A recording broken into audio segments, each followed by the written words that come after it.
Background dancer से लेकर एक सफल कोरियोग्राफर और फिल्म डायरेक्टर बनने का सफर। तो फिल्मी सितारों को नचाने वाले रेमो डिसूजा के नाम से तो हम सभी वाकिफ है ही। डांसिंग वर्ल्ड में तो रेमो डिसूजा अपार सफलता प्राप्त कर चुके हैं। इसके अलावा ये फिल्म में भी एक सफल डायरेक्टर के रूप में उभरे हैं।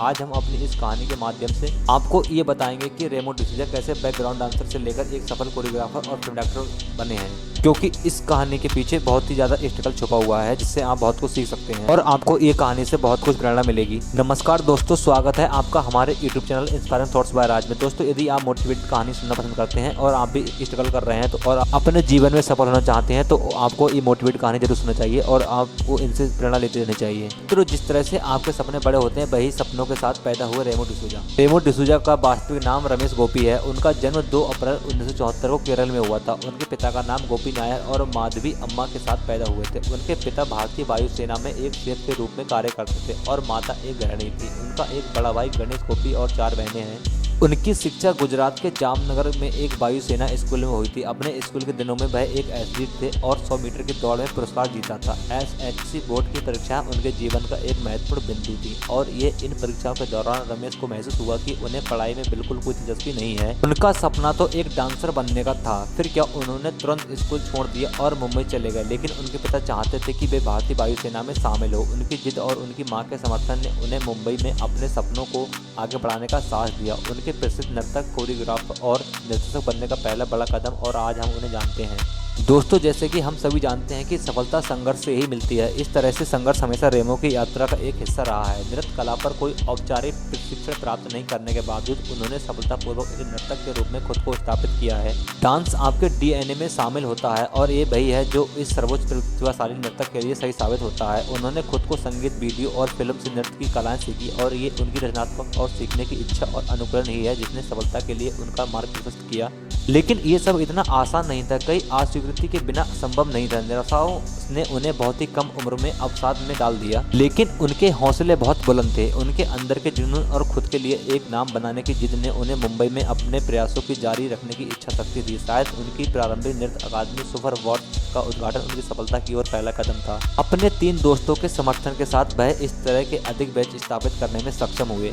क्या कभी कोई ये कल्पना कर सकता है कि रेमो डिसूजा बिना भोजन के और बिना सोए और अपने सपनों को पूरा करने के लिए प्रयास करते रहे? जी हाँ, कुछ कर दिखाने की आग ने उन्हें चमकाया जो आज भी बरकरार है।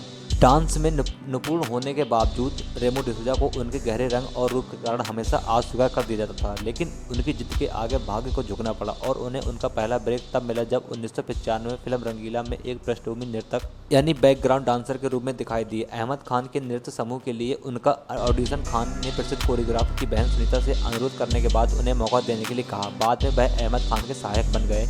जब रेमो ने अहमद खान के साथ काम करने और संगीत वीडियो को कोरियोग्राफ करने का फैसला किया तो अनुभव सिन्हा उनके लिए भाग्यशाली आकर्षण साबित हुए। 1999 में कोरियोग्राफी में सोनू निगम को दीवाना डांसर के लिए मील मील का पत्थर साबित हुआ।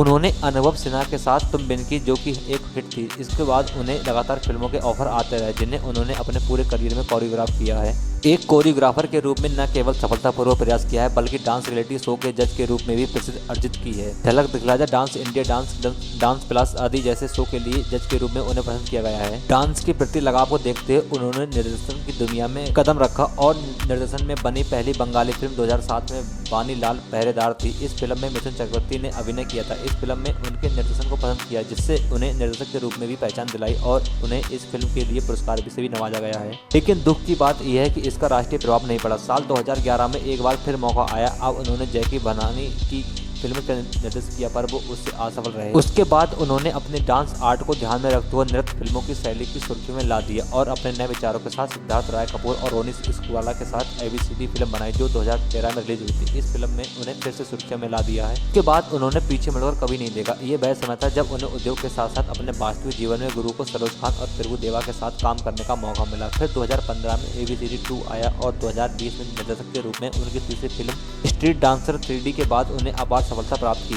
तो दोस्तों, देखा आपने कैसे कभी वह एक बैकग्राउंड डांसर के रूप में कार्य करते थे और उन्हें लोग उनके कालेपन की वजह से काम देना नहीं चाहते थे, लेकिन आज वह और भी बहुत लोगों को काम देते हैं और कोरियोग्राफर के साथ साथ एक फिल्म निर्देशक भी हैं। तो दोस्तों, आप भी इनसे सीख ले सकते हैं और आप भी अपनी परेशानियों का सामना करते हुए अपनी सफलता को हासिल कर सकते हैं और उसमें अच्छा नाम कमा सकते हैं। वह चाहे कोई भी फील्ड क्यों ना हो, यदि आपको उसमें सफल होना चाहते हैं तो आप सफल जरूर हो सकते हैं। धन्यवाद दोस्तों, हमारी एक कहानी सुनने के लिए और अपना कीमती समय देने के लिए।